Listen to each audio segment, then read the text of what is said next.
하나님의 말씀은 빌립보서 2장 5절에서 8절까지입니다. 다 같이 봉독하겠습니다. 너희 안에 이 마음을 품으라. 그리스도 예수의 마음이니 그는 근본 하나님의 본체시나 하나님과 동등됨을 취할 것으로 여기지 아니하시고 오히려 자기를 비워 종의 형체를 가지사 사람들과 같이 되셨고 사람의 모양으로 나타나사 자기를 낮추시고 죽기까지 복종하셨으니 또 십자가에 죽으심이라.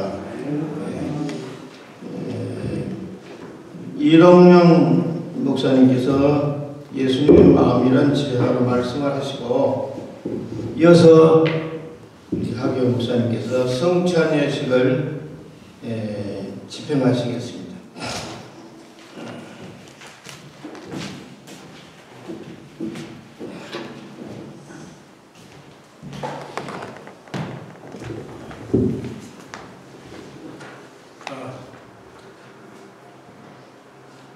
제가 인천에 산 지가 한 5, 6년 된 것 같아요. 물론 그 다음에 한 20년은 캄보디아가 있었습니다만 소속이 인천이었으니까. 그리고 그 전에 65년도에 제가 대학교 다닐 때 인천에 와서 한 1, 2년 산 적이 있어요. 그리고 6.25 전에 47년도에 제가 이곳에 피난 와서 물론 제가 한 5살, 4~5살 그때 되는데 인천에서 산 기억이 있어요. 참 인천은 저하고 인연이 많다고 볼 수 있죠. 제가 대학교 다닐 때 인천에 와서 학교를 이제 통학을 했습니다. 제가 그때 신흥동에 살았어요. 혹시 처녀 목욕탕이라고 기억하시는 분인지 모르지만 신흥동 로타리 옆에 있습니다. 거기서 동인천역에 가서 기차, 그때는 전차는 기차인데 기차를 타려면은 쭉 올라가서 신흥민학교 옆으로 해가지고 그 기독병원 옆으로 해서 옛날 길병원 가는 쪽한 골목길인데 그 길로 아침 저녁으로 왔다 갔다 했어요. 어느 날 학교에서 친구들하고 얘기하다가 우리 선배가 극동방송에서 아나운서로 있다는 얘기를 듣고 어느 날 제가 한번 선비를 찾아갔어요. 그때 그 극동방송이 자유공원 쪽에 있었는데 지금 어딘지 위치는 모르겠어요. 하여튼 그 제고 앞으로 해서 올라갔어요. 올라가서 방송 들어와서 선배를 만났더니 후배가 왔다고 반갑다고 인사를 하더니 당장 저한테 물어보는 거예요. 어이 후배 이군 구원 받았나? 제가 믿음의 가정에서 태어났어요. 제가 4대입니다. 그리고 제 아들은 5대, 손주는 6대로 믿음의 가정이에요. 그리고 제 어머님이 전도사님이었어요. 그리고 저는 그때 성가대하다 주일학교 교사, 청년부, 교회에서 여러 가지 직분을 맡아서 봉사하고 있었어요. 그런 얘기를 했더니 저는 주일학교 교사고요, 성가대원이고요, 믿음의 가정에서 태어난. 아니 그거 말고 너 구원 받았냐고. 그래서 우물우물하다가 재미가 없는 거예요. 제가 그 선배 만나서도 맛있는 거라도 사주고 그래서 모르는데 그 얘기만 해서 그냥 인사하고 나왔어요. 내려와도 동인천역 앞으로 내려와서 다시 그 골목길로 올라갔어요. 그 골목길 이름이 있습니다. 그 골목길 이름이 뭔지 아세요? 인천에 사시는 분? 긴담목길이라고 해요.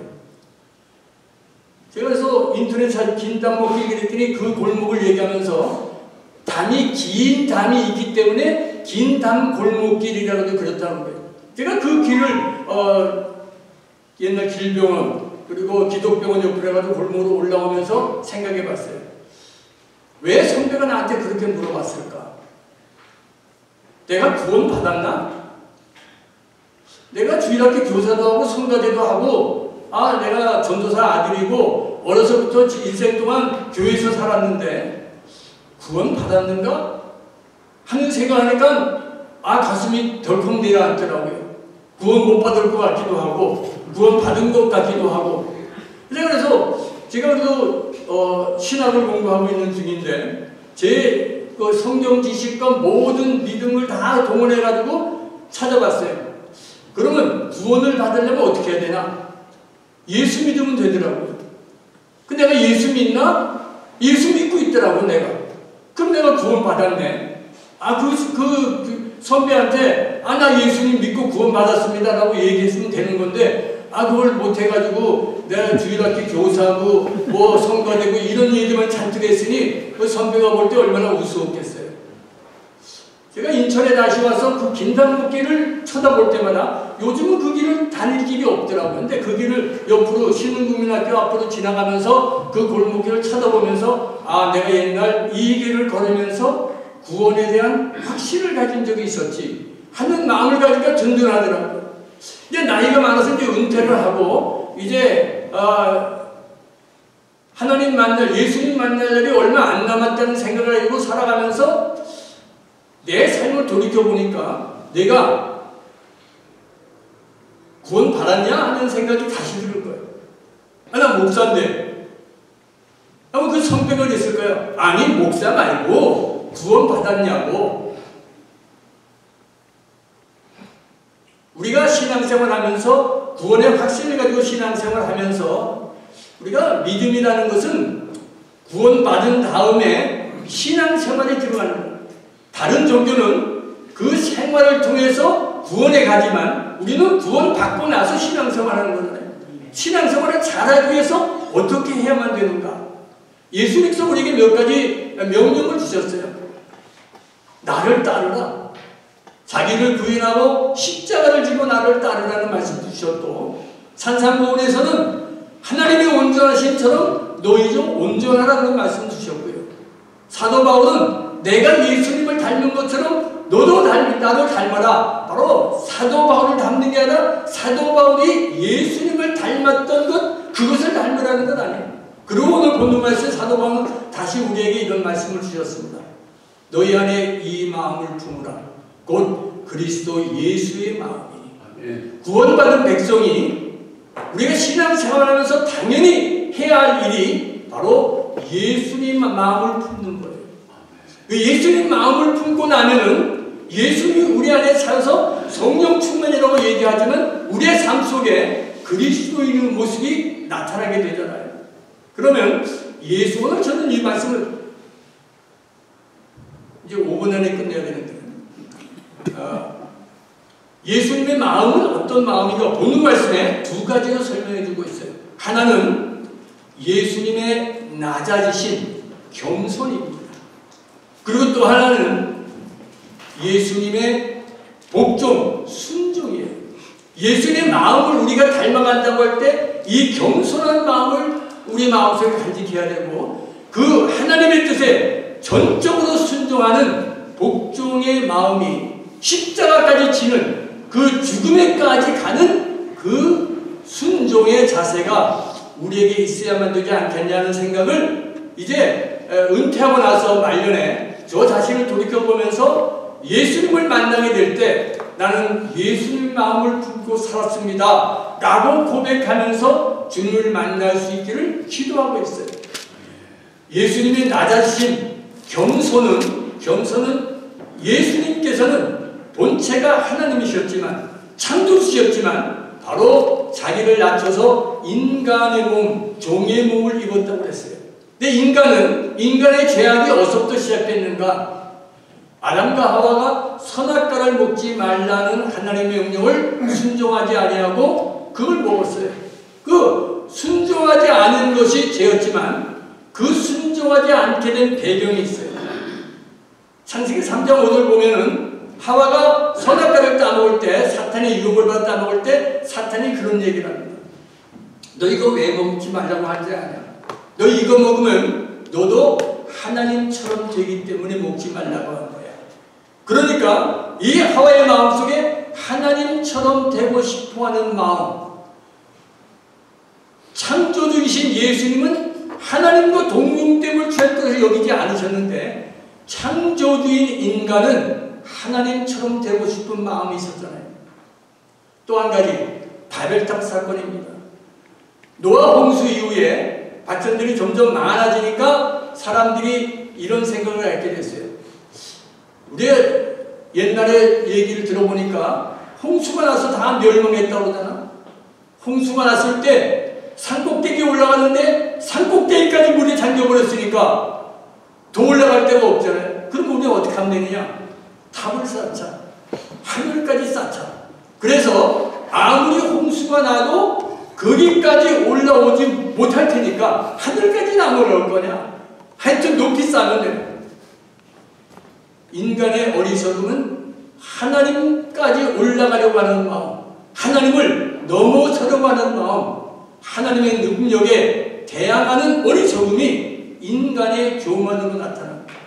예수님은 바로 그것을 거꾸로 해서 하나님이시지만, 창조주이시지만 인간의 몸을 입고 낮아지신 그 겸손한 마음, 이것이 예수님의 마음에 포함된 것이고, 하나는 예수님께서는 십자가에서 죽기까지 복종하셨어요.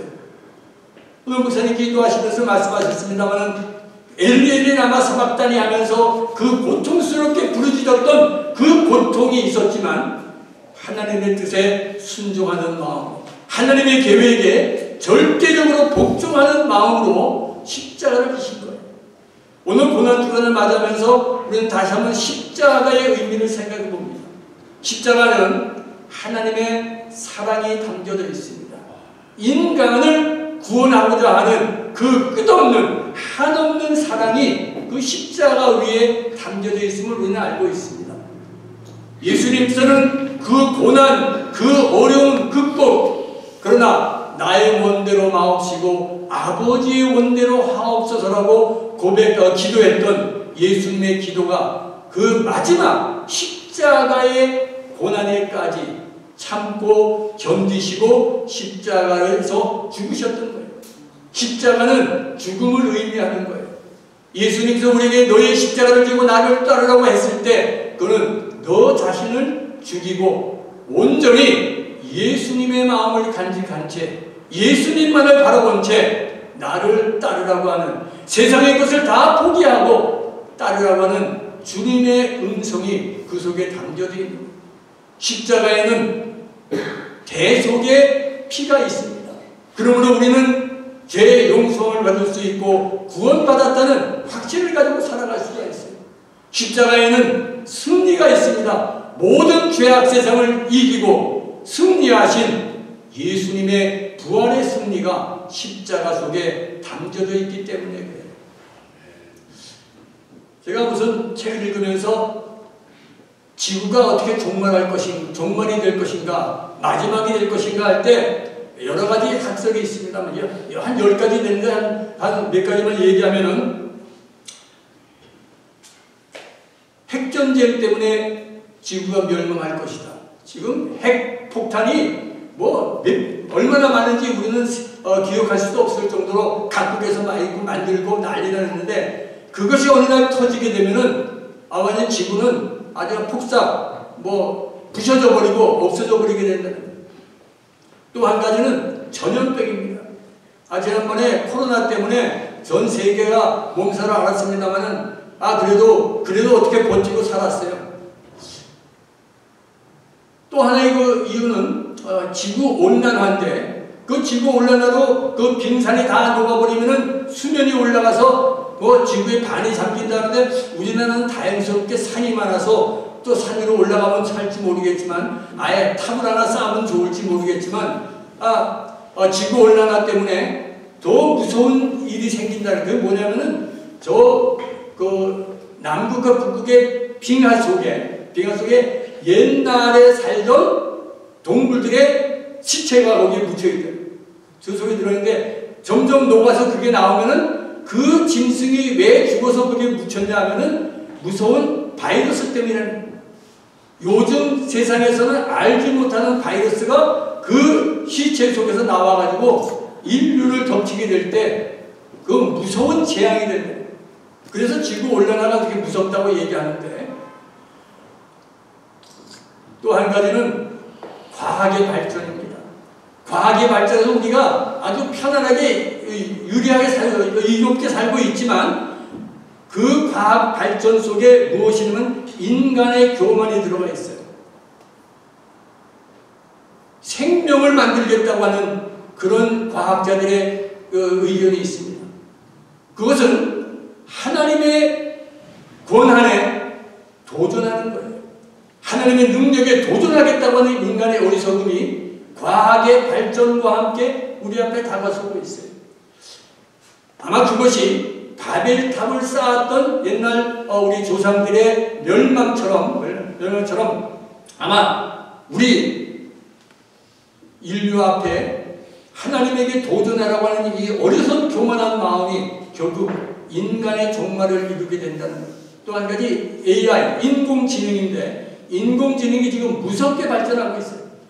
얼마 지나지 않아 인간이 인공지능의 지배를 받게 되려고 될 것이고 그것은 결국 인간의 종말이 될 것이라고 하는 예언을 하고요. 이 모든 것들이 가만 살펴보면 교만이에요. 예수님께서 우리에게 보여주신 것은 겸손한 마음인데 바로 이 교만한 마음을 십자가에서 완전히 못 박아 없애버리고 겸손한 마음으로 하나님 앞에 순종하게 될 때 우리의 삶이 새로워질 수 있고 주님 만날 때 반갑게 떳떳하게 주님을 부를 수 있는 아름다운 삶이 우리에게 있을 줄로 믿습니다. 사랑이 많으신 아버지 하나님, 고난주간을 맞이하면서 십자가를 묵상합니다. 주님의 사랑과 하나님의 무한한 사랑을 기억합니다. 주님의 그 고통 속에서 죽음까지 참고 견디신 순종을 마음속에 기억합니다. 이제 우리의 마음속에 겸손과 순종하는 마음을 가지고 주님만을 바라보고 예수님의 마음을 품고 주님을 닮아가며 살아가기를 다짐하는 저희가 되게 하여 주시옵소서. 감사하옵고 예수님의 이름으로 간절히 기도하옵나이다. 아멘.